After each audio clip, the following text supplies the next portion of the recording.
بسم اللہ الرحمن الرحیم۔ قسط نمبر 350۔ دعوتی کام اور مدارس بخارا اور سمرقند، علماء اور مبلغین دارالعلوم۔ دعوتی کام اور اس کا اسلوب الحمدللہ وحدہ والصلاة والسلام علی من لا نبی بعدہ، اما بعد۔ الادب الثالث للقضاء، تیسرا ادب فتوے کے بارے میں۔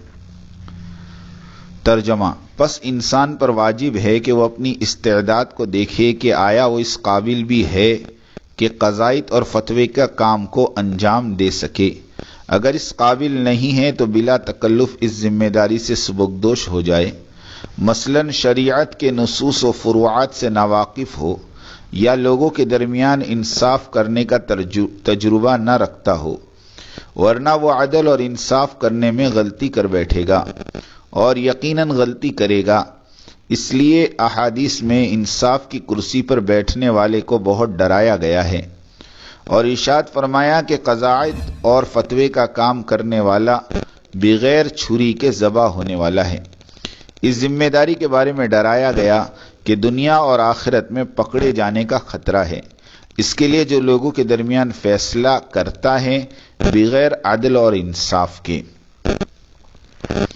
انا انزلنا الیک الکتاب بالحق لتحکم بین الناس بما اراک اللہ، بے شک ہم نے تمہاری طرف کتاب یعنی قرآن اتاری ہے، تم اسی میں سے فیصلے کرتے رہنا، رب جو بھی تم کو سمجھائے۔ وقال اللہ تعالی ومن لم يحکم بما انزل اللہ فاولئک هم الکافرون، قاضی کے لیے لازم ہے کہ وہ انصاف کرے احکام شرعیہ کے مطابق، اور اس میں کمی زیادتی نہ کرے۔ اگر کمی بیشی کی تو یقیناً اس نے اپنے فرض کی ادائیگی میں خائن ہوا، اور جس نے بھی اللہ کے بھیجے ہوئے احکام کے مطابق فیصلہ نہ کرے وہ شخص کافر، ظالم اور فاسق ہے۔ بے شک رسول اکرم صلی اللہ علیہ وسلم نے غیر منصفانہ عدل کرنے والے کو ڈرایا اللہ کی آیات پڑھ پڑھ کر، اور فرمایا قاضی تین طرح کے ہوتے ہیں، دو جہنم میں جائیں گے اور ایک جنت میں۔ ایک وہ جو حق کو جانتا ہو اور اسی کے مطابق فیصلہ کرتا ہو، یہ جنتی ہے۔ دوسرا وہ جو لوگوں کے درمیان فیصلہ کرتا ہے جہالت پر، اور یہ جہنم میں جائے گا۔ تیسرا وہ جو حق کو پہچانتا ہو لیکن دوسروں کو مراعات دیتے ہوئے حق کے موافق فیصلے نہیں کرتا، یہ بھی جہنمی ہے۔ بس یہ قاضی پر عظیم ذمہ داری ہے۔ یقیناً اللہ تعالیٰ نے اسے حاکم اور قاضی بنایا تھا تاکہ وہ حق پر جمع رہے۔ اگر وہ رعایت کرے یا احکام ہی کو بدل ڈالے تو دوسرے کو مصیبت پہنچنے سے پہلے قاضی خود مصیبت میں مبتلا ہوگا، اور قاضی کو تباہی اور ہلاکت کی راہ کی طرف ڈال دیا جائے گا۔ ان دونوں اصولوں کو سامنے رکھتے ہوئے قاضیوں اور مفتیوں کو اپنا فرض منصبی نبھانا چاہیے۔ فیصلے میں کسی کی تائید اور کسی کی تنکیر جائز نہیں، انتقامی جذبے کے ساتھ بھی فیصلہ جائز نہیں، طرفین کی بات سنے بغیر بھی فیصلہ کرنا جائز نہیں، دنیا دار عدالتوں کے وکیلوں کی چرب زبانی کے ساتھ بھی فیصلہ جائز نہیں۔ اسلامی عدلیہ کی روح 5 چیزیں ہیں۔ نمبر 1 قاضی کی صحیح نیت، نمبر 2 طرفین کے ساتھ ایک جیسا سلوک کرنا، نمبر 3 طرفین کی باتیں مکمل طور پر سننا اور انہیں دلائل اور براہین پیش کرنے کا پورا موقع اور وقت دینا، نمبر 4 اللہ کے حدود کو قائم رکھنے اور نافذ کرنے کی نیت سے فیصلہ دینا، نمبر 5 انسانیت کی بھلائی کو مد نظر رکھتے ہوئے سزا سنانا، مثلاً سزا ہلاک کرنے کے لیے نہیں بلکہ گناہوں سے پاک کرنے کی نیت سے دی جائے۔ مفتی ابو القاسم صاحب کا فیصلہ اور قضائیت۔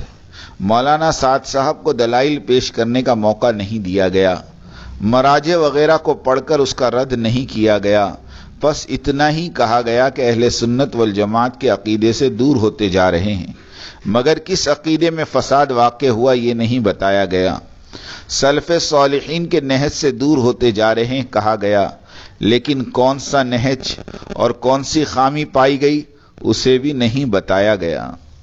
رجوع کیا تو قبول نہیں کیا گیا، دوبارہ سہبارہ رجوع کیا گیا، پھر اسے نہ مانا گیا، چوتھے رجوع کو یہ کہہ کر کہ فائل بند ہو چکی ہے اعلانیہ رجوع کرنے کو کہا، اعلانیہ رجوع کیا گیا تو پھر یہ کہہ کر قبول نہیں کیا گیا کہ بڑے مجمع میں رجوع نہیں ہوا، جبکہ میڈیا کے ذریعے ساری دنیا تک وہ رجوع پہنچ چکا ہے۔ ککرائل مرکز میں پھر دوبارہ رجوع کا اعلانیہ عمل واقع ہوا، اسے بھی یہ کہہ کر قبول نہیں کیا گیا کہ مسجد کے چھوٹے مجمع میں کیا گیا، حالانکہ ککرائل مرکز کی مسجد میں 10,000 آدمیوں سے زیادہ کا مجمع تھا۔ مفتی ابوالقاسم صاحب کسی روایت کا حوالہ دیتے ہوئے یہ بھی بتلا دیتے کہ اعلانیہ رجوع کی قبولیت کے لیے کتنا مجمع ہونا چاہیے، کیا الفاظ ہونے چاہیے، کون سی جگہ ہونی چاہیے، تاکہ ایک ہی وقت میں یہ ساری قوائف پوری کر دی جائیں۔ اور پھر مفتی صاحب بھی اپنے لیٹر پیڈ پر اعلانیہ رجوع کا قبولیت نامہ بھی شائع کر دیں تاکہ سب دیکھ لیں۔ واللہ ہمیں دارالعلوم دیوبند سے کوئی کدورت نہیں ہے، کدورت ہے تو صرف مفتی ابوالقاسم صاحب کے غیر مشروع اور غیر منصفانہ تصرف سے۔ ہر چیز کا ایک طریقہ اور ایک اصول ہوتا ہے، اس طرح فتوے صادر کرنے کا بھی ایک مخصوص طریقہ چلا آ رہا ہے، اور جو منسوخ ہے کتاب و سنت سے، جو ہم انشاءاللہ عوام الناس کے سامنے لے آئیں گے۔ موجودہ دیے گئے فتوے کے طریقے کو سابقین الاولین کے طریقوں کی روشنی میں اگر آپ لوگ ملاحظہ فرمائیں گے تو حیران رہ جائیں گے۔ مفتی ابوالقاسم صاحب کیا یہ بتلا سکیں گے کہ بغیر کسی مراجع کو پیش کیے بلا قید و شرط مولانا سعد صاحب کیوں رجوع کریں؟ مفتی صاحب ہم آپ سے سوال کرتے ہیں کہ آپ کے اس طرح کے حکم نامے کا مرجع کیا ہے؟ یہاں تو ایسا لگتا ہے کہ ہم کسی دارالافتاء میں نہیں بلکہ برہمنوں کی سبھا میں بیٹھے ہوئے ہیں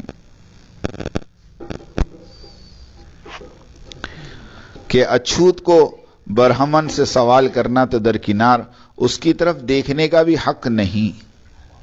جس طرح برہمن شودر سے کہتا ہے کہ تجھے کسی بات کا حق نہیں، سارے حقوق و مراعات ہم برہمنوں کے لیے مخصوص ہیں، نہ تو دلائل پیش کرے گا، نہ اپنی مدد کے لیے کسی کو بلائے گا، اور نہ ہی تجھے ہم سے ہم کلام ہونے کا حق ہے، اس لیے کہ تو شودر ہے اور ہم برہمن۔ عوام رسول اکرم صلی اللہ علیہ وسلم سے پوچھ سکتے ہیں اور اپنی صفائی پیش کر سکتے ہیں، لیکن مولانا سعد صاحب مفتی ابوالقاسم صاحب کو نہ اپنی بے گناہی پیش کر سکتے ہیں، نہ دلائل نہ مراجع۔ یہ کون سا انصاف ہے، کون سا عدلیہ ہے؟ قہر تو یہ ہے کہ اکابرین اور علماء دیوبند اس سارے واقعے کو اپنی آنکھوں سے دیکھتے ہوئے بھی خاموشی اختیار کیے ہوئے ہیں، کسی کی زبان اور قلم کو جنبش بھی نہیں ہوتی، حالانکہ اللہ تعالیٰ حکم دیتے ہیں اے ایمان والو اللہ کے لیے حقانیت کے ساتھ کھڑے ہو جاؤ، چاہے تمہاری اپنی ذات ہی کے خلاف کیوں نہ ہو یا اپنے والدین اور قرابت داروں ہی کے خلاف ہو۔ قرابت دار میں سب داخل ہیں، رشتہ دار، قوم، خاندان، اساتذہ، طلبہ، مریدین، مشائخ، جن جن سے قربت حاصل ہو وہ سب ان میں داخل ہیں۔ حق اور صداقت کا ساتھ چھوڑ کر اقربا پروری کریں گے تو ایمان سے ہاتھ دھو بیٹھیں گے، جس کی تفسیر اگلی آیت پیش کر رہی ہے۔ تمہارے اس ایک طرفہ رویے کی وجہ سے تم ایمانی روح کھو چکے ہو، اس لیے پھر سے ایمان لاؤ۔ یا ایھا الذین آمنوا آمنوا باللہ ورسولہ، اے ایمان والو پھر سے ایمان لے آؤ، یعنی تمہاری قومیت، علاقائیت، لسانیت، وطنیت، نسبت وغیرہ کا سائیڈ لینا تمہارے ایمان کو دھندلا سا کر دیا ہے، لہذا تم دوبارہ ایمان لے آؤ۔ واللہ ایسا لگ رہا ہے کہ تبلیغی کانٹ چھانٹ کی طرح قدرت تعلیمی اداروں کے سرپرستوں کی بھی کانٹ چھانٹ کرنے پر تلی ہوئی ہے، اس لیے کہ دارالعلوم دیوبند کے دارالافتاء کے ممبران عرصے دراز پہلے اپنی مثال آپ ہوا کرتے تھے، لیکن موجودہ وقت میں سب کچھ بدل سا گیا ہے، شاید یہاں بھی کانٹ چھانٹ کی ضرورت پیش آنی ہے تاکہ مخلصین آگے آئیں اور حضرت گنگوئی، حضرت نانوتی رحمہم اللہ کی روحانی درسگاہ کو عزت اور آبرو کو پامال ہونے سے بچائیں۔ علماء کرام اور مبلغین اعظام تاریخ ہر زمانے میں دہرائی جاتی رہی ہے، بخارا، سمرقند اور اس وقت کی اسلامی ثقافت اور تمدن اور دبدبہ رہ رہ کر یاد آتا ہے۔ اس زمانے میں مسلمانوں کی آن بان شان ترقی کے معراج پر تھی اور ایک شعر اور مصرع ہر خاص اور عام کی زبان پر رہتا تھا۔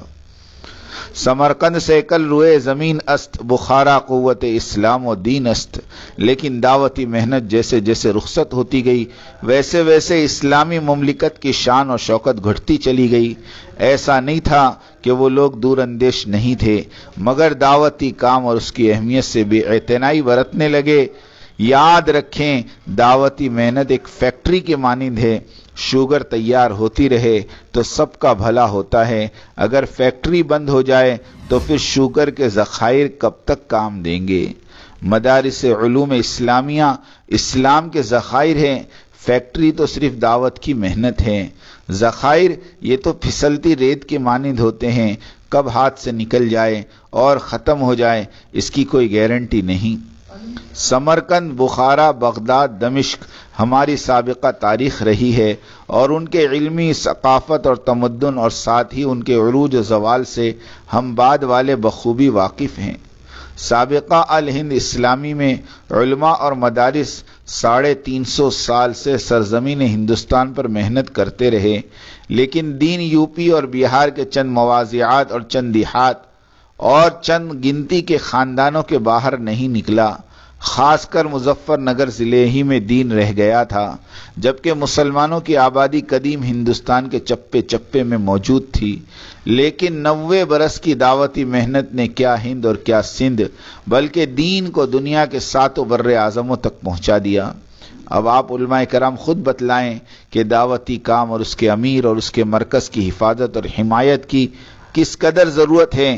اس لیے آپ سب سے التجا کرتا ہوں کہ دعوتی کام اور اس کی حفاظت کو اولین درجہ دیں۔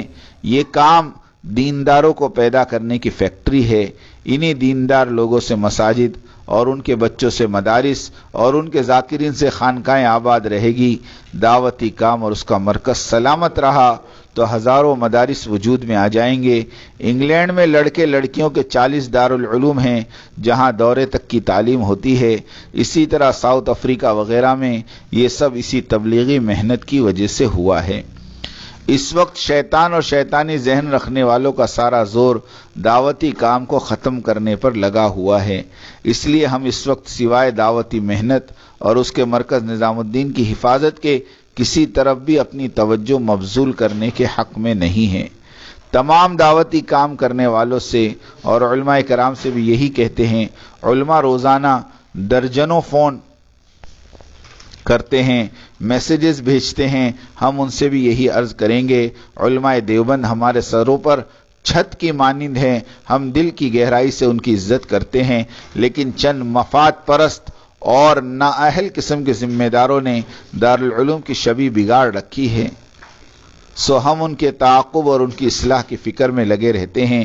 ہم صرف دارالعلوم دیوبند کے شعبہ افتاء کے انتظامی لابی کی تصحیح چاہتے ہیں، اس لیے کہ موجودہ دارالافتاء کی لابی میں غیر مخلص اور فاسد مکتب فکر کے لوگ شامل ہو گئے ہیں۔ مثلا مفتی ابوالقاسم صاحب بنارسی، مولانا ارشد مدنی، مفتی مصعب علی گڑھی، مفتی سعید احمد پالنپوری، اس طرح کے احباب کو چن چن کر سائٹ پر کر دیا جائے اور اللہ سے ڈرنے والے، امت مسلمہ کا صحیح درد رکھنے والے پرہیزگار لوگوں کو آگے لایا جائے۔ ایک یہی صورت ہے دارالعلوم دیوبند کی بازیابی کی۔ اس وقت جو بھی مدارس مفتی ابوالقاسم صاحب اور مولانا ارشد مدنی صاحب والے دارالعلوم کی دہائی دیں گے تو عوام ان کا کوئی تعاون کرنے تیار نہیں ہوگی۔ اس لیے ہوش و حواس سے کام لے۔ موجودہ وقت میں دارالافتاء کی لابی دعوت کے کام کے ذمہ داروں کو انصاف فراہم نہیں کر رہی۔ ہر چیز باقاعدگی کے ساتھ دارالعلوم کی شایع نشان عوام میں آنا چاہیے۔ ہم نہتے اکیلے ہیں، کوئی ہمارا ہاتھ بٹانے والا بھی نہیں، لیکن ہم اپنی ہر بات کو 100% مدلل طور پر پیش کرنے کی کوشش کرتے ہیں۔ دارالعلوم تو ہے ہی اس کام کے واسطے۔ روح تڑپ اٹھتی ہے جب دارالعلوم کی طرف سے آڈیو بیان جاری ہوتا ہے یا پھر لیٹر پیڈ پر کوئی فتویٰ جاری ہوتا ہے تو نہ اس فتوے کے مراجع لکھے جاتے ہیں اور نہ ہی مستفتی کو وقت دیا جاتا ہے۔ کورٹ کچہری کا مجسٹریٹ کسی مسئلے میں فیصلہ صادر کرتا ہے تو درجنوں سے بھی زیادہ صفحات میں اس فیصلے کے مراجع اور اس کی فروعات تک کو لکھ کر بھیجتا ہے۔ دارالعلوم کے فتوے اس طرح کے کیوں نہیں ہوتے؟ فتووں کو دیکھا جاتا ہے تو یوں لگتا ہے کسی جاگیردار اور ڈیرے کی طرف سے حکم نامہ موصول ہوا۔ ہم الحمدللہ مخلص ہیں، ہمیں کسی سے کوئی گلہ نہیں اور نہ ہی کسی کی عزت اور آبرو سے کھیلنے کا ہمیں شوق ہے۔ ہم تو بس یہ چاہتے ہیں کہ آپ اپنا کام کریں اور دعوت والوں کو اپنا کام کرنے دیں، ان کے اجتماعات میں خلل اندازی نہ کرے۔ اللہ ہم تمام کے قصوروں کو معاف فرمائیں اور اللہ ہمارے حال پر رحم فرمائیں۔ آمین آمین آمین۔ وآخر دعوانا ان الحمدللہ رب العالمین۔ میری بات توجہ سننی پڑے گی، بہت توجہ سننی پڑے گی۔ تم بات کو غلط مطلب نکالو گے اپنے ذہن سے، اور میرے ذہن میں جو مطلب ہے اس پہ غور نہیں کرو گے۔ یہ بڑی مصیبت ہے اس زمانے میں۔ بجائے جو میں چاہتا ہوں اس طرف توجہ کرنے کے، اپنے دماغ میں جو کچھ لیے بیٹھے ہو اس کو غلط رخ پر لے جاؤ گے۔ سنو غور سے۔ بات کو سمجھنے کے لیے سب سے پہلے آدمی اپنے ذہن کو اور اپنے برتن کو اعتراض اور تردد اور اشکال سے خالی کرے، اس لیے کہ اگر کسی بات کو بھی مفہوم مخالف اور کسی بات کو بھی کسی دوسرے عمل کی تردید یا اس کی تنقیص یا اس کی افادیت کو کم سمجھنے کے سوء ظن کے ساتھ سنا گیا، نفع کی باتوں سے نقصان ہونا یقینی ہے۔ اس لیے سب سے پہلے ہم اس کی نیت کریں، پوری بات سنیں گے، آگے پوری بات نقل کریں گے۔ آدھی سننا یہ بھی دین دعوت کے لیے ناقص، اور آدھی بات کا نقل کرنا یہ تو بڑے فساد کا ذریعہ ہے۔ اس لیے بہت توجہ کے ساتھ بات سننی ہے۔ اور اگر آپ نے ابھی تک ہمارا چینل سبسکرائب نہیں کیا تو فوراً سبسکرائب کیجئے، ساتھ ہی بیل آئیکن پر کلک کریں تاکہ مزید آنے والی ویڈیو ہیں وہ آپ کو وقت پر ملتی رہیں۔